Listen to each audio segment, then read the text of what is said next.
नमस्कार, मैं रोशन कुमार रॉय और आज आपके साथ एक बहुत ही इंपॉर्टेंट मुद्दा पर चर्चा करने वाला हूं, जो है one nation and one elections. सबसे पहले one nation and one elections है क्या?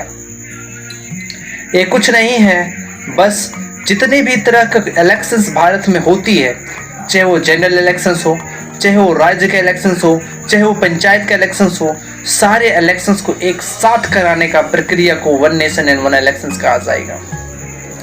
इस पर श्री राजनाथ सिंह को एक रिपोर्ट सौंपने के लिए कहा गया था, जो रिपोर्ट आज हमारे कैबिनेट ने एक्सेप्ट कर उस पर मोहर लगा चुका है। इसे बहुत जल्द भारत के सदन में पेश की जाएगी, इसे एक कानून के रूप देने के लिए।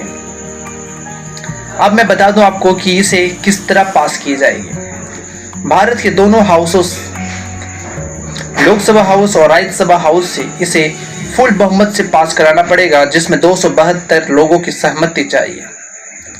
और इसमें सबसे बड़ा कठिनाई ये है कि इसे भारत के 15 स्टेट के असेंबली से भी पास कराना पड़ेगा।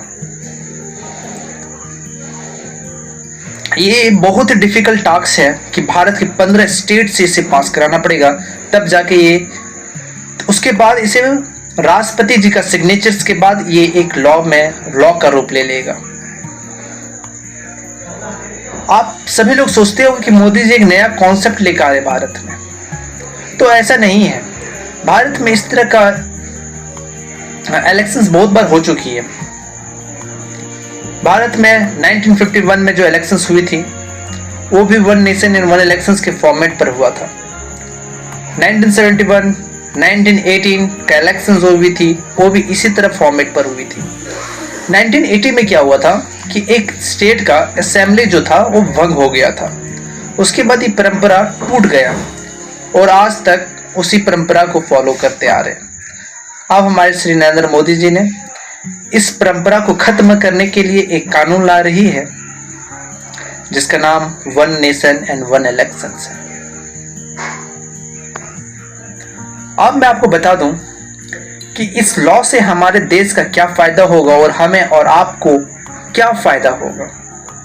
तो सबसे पहले मैं आपको कुछ डेटा बताना चाहता हूं। ये सारे डेटा इलेक्शंस कमिश्नर की वेबसाइट से निकाली गई है और ये सारे डेटा आप भी देख सकते हो। डिस्क्रिप्शन में इसका लिंक दी गई है, वहां से आप सारे डेटा को वेरीफाई भी कर सकते हो। भारत की जो जनरल इलेक्शंस 2019 हुई थी, उसमें लगभग 50,000 करोड़ रुपए की खर्च आई थी और यहां से 10 से 15% का इंक्रीजमेंट हुआ था 2024 का जनरल इलेक्शंस में, और अमाउंट लगभग पहुंच गया था 60,000 करोड़ से लेकर 70,000 करोड़ तक। ये सिर्फ जनरल इलेक्शंस का मैं आपको डेटा बता रहा हूं। और अगर बात करें कि स्टेट के इलेक्शंस में, तो 2024 का जो स्टेट इलेक्शंस हुआ है या फिर होगा, उसमें जो खर्च आएगी वो है 29,000 करोड़। और जो पंचायत में जो खर्च आती है, एक इलेक्शंस, पंचायत का इलेक्शंस करवाने में जो खर्च आती है, वो है 1,000 करोड़। आप यहां से आप समझ सकते हो कि कितना ज्यादा पैसा भारत का एक इलेक्शंस करवाने में जा रहा है। अगर इन सारे का टोटल कर दें तो वो लगभग 1 लाख करोड़ के आसपास आता है। आप समझ सकते हो, 1 लाख करोड़, जो श्रीलंका, नेपाल, भूटान जैसा देश का पूरा जीडीपी आ जाता है इसमें। अगर ये सारे पैसा बचता है तो देश का कितना ज्यादा डेवलपमेंट होगा। और आप सभी सोचते होंगे कि जिस तरह 1980 में हुआ था कि किसी का असेंबली भंग हो जाता है तो फिर से ये परंपरा टूट जाएगा, तो ऐसा नहीं है। राजनाथ कोविंद सर ने इस पर एक ग्रेट आइडिया दी गई।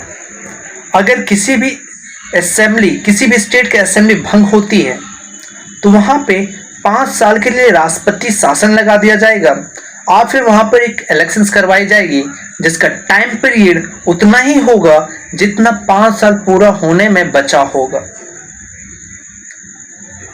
तो इस तरह अगर हुआ तो ये फिर परंपरा कभी खत्म नहीं होगी और ये जिस तरह चलेगा उसी तरह चलता रहेगा और इससे देश का इकोनॉमिक्स में एक बहुत ही बड़ा उछाल आएगा।